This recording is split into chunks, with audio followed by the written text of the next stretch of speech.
করতে পারেন, রিজিকের দরজা খুলতে নিজের চোখে দেখবেন। সুবহানাল্লাহ বলেন।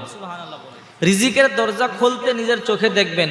আপনার অর্থের মধ্যে এতটাই বরকত হবে যে আপনি অর্থ নিয়ে কুলাতে পারবেন না, দুনিয়া আপনার কাছে অপমানিত হয়ে ফিরে আসবে। বিশ্বনবীর একজন গরিব সাহাবী এসে বলে, ইয়া রাসূলুল্লাহ, দুনিয়া আমার থেকে পশ্চাৎবরণ করেছে, দুনিয়া আমার থেকে বিমুখ হয়েছে, এতটাই অভাবে পড়েছি, আর ভালো লাগে না, আমাদেরকে সচ্ছল হওয়ার জন্য কিছু আমল শিক্ষা দেন। ওগো নবীজি, রিজিক কমে গেছে, রিজিক প্রশস্ত হওয়ার মতো আমল শিক্ষা দেন। অর্থ কমে গেছে, অর্থের মধ্যে বরকত হওয়ার জন্য আমল শিক্ষা দেন। বিশ্বনবী মুহাম্মদ রাসূলুল্লাহ সাল্লাল্লাহু আলাইহি ওয়াসাল্লাম ওই গ্রাম্য সাহাবীকে বললেন, তুমি কি ওই আমল, ওই দোয়া ভুলে গেছো যা মানুষ এবং ফেরেশতাদের, সুবহানাল্লাহ বলেন, তুমি কি ওই দোয়া ভুলে গেছো?